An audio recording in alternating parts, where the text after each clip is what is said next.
ఈరోజు షాబాద్ మండలాన్ని శంషాబాద్ లో కలపాలని చెప్పి అఖిలపక్షం ఆధ్వర్యంలో ఈరోజు బంధుకు పిలిపించడం జరిగింది.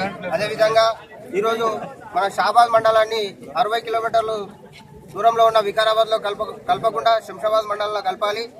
అదేవిధంగా చూసుకున్నట్టయితే ఈరోజు మన షాబాద్ మండల ప్రజలు విద్య, వైద్యం, ఆరోగ్యపరంగా, ఉపాధి పరంగా కూడా మనకు అన్ని విధాలుగా కలిసి వచ్చేటటువంటి ఈ శంషాబాద్ మండలంలో కలపాలని ప్రజలందరూ కూడా పెద్ద ఎత్తున ఆకాంక్షిస్తున్నారు.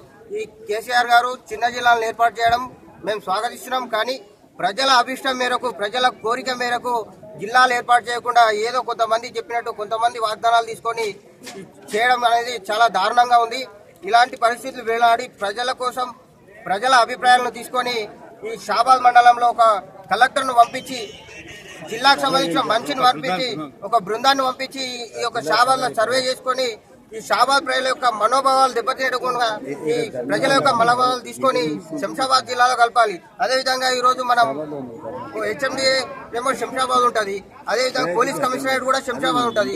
కాకపోతే జిల్లా మాత్రం వికారాబాద్ అంటాం. ఇది ఎక్కడ న్యాయం? న్యాయం పరంగా న్యాయం ఎట్లా వస్తే అట్లా చేయాలి, జిల్లా ఏర్పాటు చేయాలని కోరుతున్నాం. అదేవిధంగా ఈరోజు కొందూరు మండలం 60-70 కిలోమీటర్లు ఉంటుంది, దాన్ని తీసుకొచ్చి శంషాబాద్ లో కలుపుతామంటారు. 25 కిలోమీటర్లు ఉన్న దాన్ని తీసుకొచ్చి 60 కిలోమీటర్లు కలుపుతామంటారు. ఇవన్నీ కూడా ఆలోచించి ఒక ప్రభుత్వం తరఫున కలెక్టర్ ఆధ్వర్యంలో ఒక బృందాన్ని షాబాద్ మండలానికి పంపించి ప్రతి ఒక్క ప్రజలు కూడా మనోభావాలను తీసుకొని, ప్రజా సేకరణ తీసుకొని జిల్లా మన మండలాన్ని శంషాబాద్ లో కలపాలని తెలియజేస్తారు.